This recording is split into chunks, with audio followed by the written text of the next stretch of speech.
channel ကြီးကနေကြိုဆိုလိုက်ပါတယ် February လရဲ့ Starlight Skin ကတော့ Land or Down ကိုရောက်ရှိလို့လာပါပြီကျွန်တော်လည်းသူတို့ Starlight Skin review လေးကိုစတင်လိုက်အောင်ဗျာ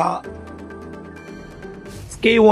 ရှိတတ်တာလေးကတော်တော်လေးကိုလာတဲ့အနေအထားတစ်ခုမှရှိနေတယ်။ Special Dorian Skin နေတဲ့ဆိုင်ဒီ Skin Fat လေးကပေးရတဲ့ဈေးထဲမှာတန်တယ်လို့ပြောလို့ရတယ်။ Physical အမှလေးအဝါရောင်ပစိန်ခုတ်ရလေးတွေသုံးထားပေးတာကတော်တော်လေးလာတယ်ဗျာ။ Skin သူဒီ Skin မှာအလားဆုံးအဖက်လို့ပြောလို့ရတဲ့အထိတော်တော်လေးကိုမိုက်တယ်။ Diamond 300နဲ့ဝယ်ရတဲ့ Starlight Skin ထဲမှာဒီပေးတဲ့ Skin သူအဖက်ကြီးကနစ်နေတာပဲဗျာ။ Skin 3 Ultimate ကတော့တာမယ်ပါပဲအရင်ကြီးပြောင်းလဲတော့မရှိပါဘူးဗျ